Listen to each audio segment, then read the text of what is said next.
At 36, Chris walked into a dealership in Phoenix ready to do what most people would call the smartest possible thing.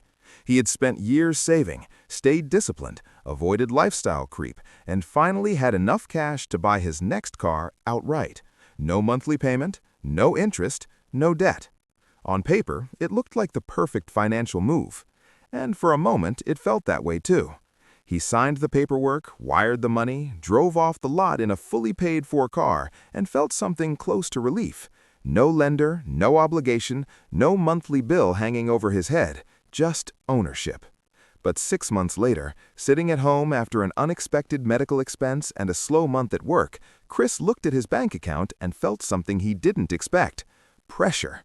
Because while he technically owned the car, the cash was gone. That's the part nobody talks about when people say paying cash is always the smartest move. Financially, it sounds clean. Emotionally, it feels responsible. But in real life, draining a large amount of cash into a depreciating asset can quietly create a different kind of risk. Not debt risk, liquidity risk. And that changes the entire conversation. Chris didn't make a reckless decision. In fact, that's what makes this so common. He did what financially responsible people are told to do: avoid debt, pay cash, own the asset. But the problem is, personal finance doesn't happen in a vacuum. It happens in real life, with uncertainty, with emergencies, with income changes. And once that cash is locked into a car, it stops being flexible. That's where the psychology gets interesting. Because paying cash feels safe. It removes the discomfort of monthly payments. It gives you the emotional satisfaction of full ownership. It feels like control. But sometimes what feels like control is actually reduced flexibility. Chris started realizing that he hadn't just bought a car. He had converted liquid cash into a depreciating object. And that's a very different decision. Because a car is not an investment. It loses value, creates ongoing costs, and doesn't generate anything in return. So the question isn't just whether you can avoid interest. It's what that cash could have done if it stayed flexible. That's the mistake most people miss. They focus only on the debt they avoided, not the options they gave up. And in personal finance, options matter. Cash gives you options. Liquidity gives you margin. And margin is what protects you when life becomes unpredictable. Chris wasn't regretting the car. He was regretting how much flexibility he had lost to own it outright.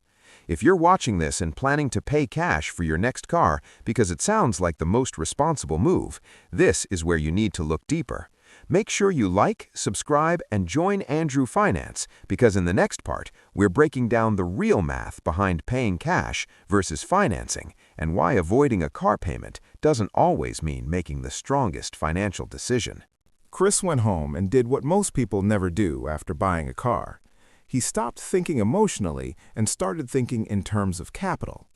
On the surface, paying cash looked simple. He avoided interest, owned the car outright, and removed a monthly payment. That sounds financially clean. But once he looked deeper, he realized he hadn't eliminated cost. He had just changed where the cost showed up. Because the real question was never, did I avoid interest? The real question was, what did that cash stop doing the moment I used it? That's where the math changes. Chris had used over $30,000 to buy a depreciating asset. The dealership transaction was over, but the financial trade-off had just started. That cash was no longer liquid. It couldn't sit in reserves. It couldn't earn returns. It couldn't cover emergencies. It couldn't be used for opportunity.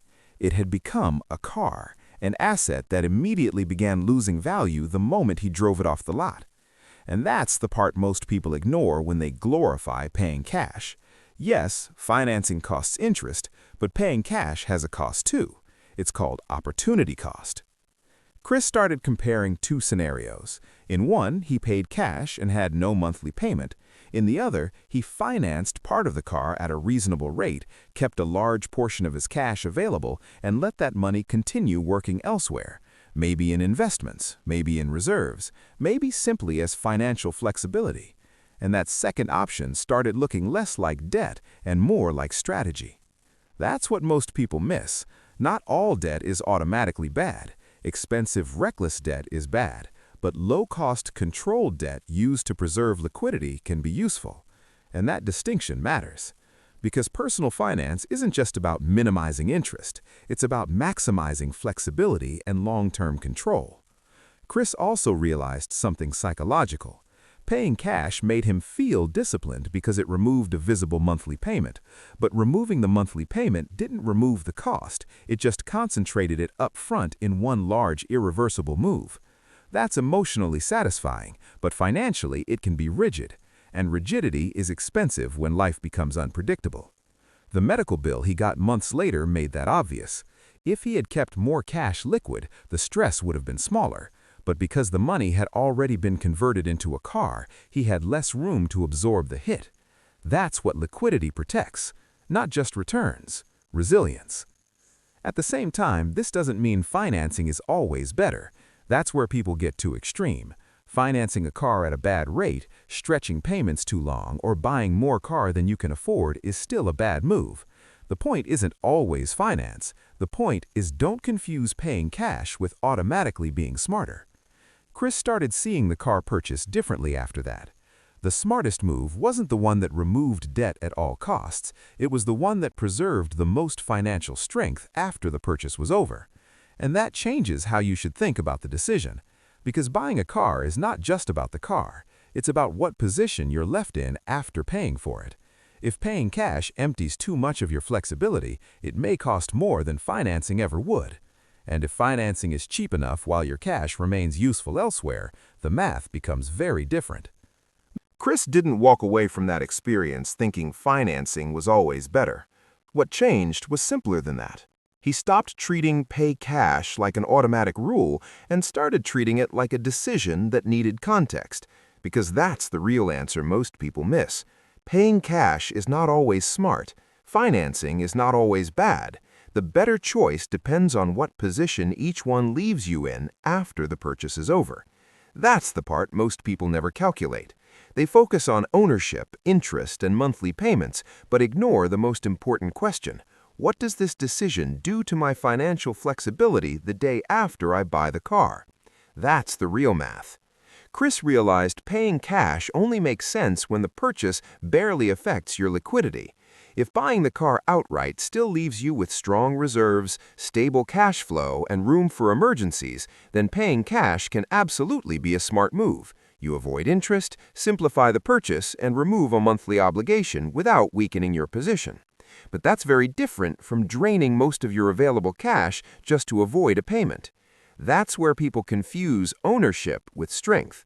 Owning a car outright means very little if losing that cash leaves you financially tight, because in real life, flexibility matters more than financial perfection.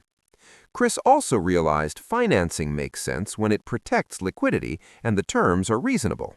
If the interest rate is low, the monthly payment fits comfortably, and your cash can remain available for reserves, investing, or opportunities, financing can actually leave you stronger. Not because debt is good, but because preserved liquidity is valuable. And that's the nuance most people miss. Debt is dangerous when it buys things you can't afford. Debt can be useful when it protects capital you shouldn't lock away. That's a completely different mindset. He also started thinking about risk differently. Most people see financing as risk because of the payment, but paying cash has risk too. It's just less visible. Financing creates monthly obligation. Paying cash creates reduced flexibility. One is obvious, the other is quiet, but both matter.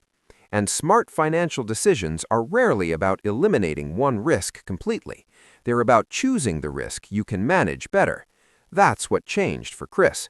He stopped optimizing for the emotional relief of no car payment and started optimizing for overall financial strength, because the goal wasn't just to own the car. The goal was to own the car without weakening everything else around it. That's the real mistake people make when they pay cash for a car. They look at the purchase in isolation, but cars don't exist in isolation. They exist inside your larger financial system, your savings, your income, your flexibility, your future options. And every major purchase should be judged by how it affects that system. So, when does paying cash make sense? When it barely changes your financial flexibility. When does financing make sense? When it preserves liquidity without creating strain. That's the real answer. Not always pay cash, not always finance, just understand what each option costs beyond the dealership. Because buying a car isn't just about avoiding interest, it's about protecting your overall financial position after the keys are in your hand. If this changed how you think about paying cash, debt, and big purchases, make sure you like, subscribe, and join Andrew Finance, because here we don't just talk about what sounds financially smart, we talk about what actually keeps you strong after the decision is made.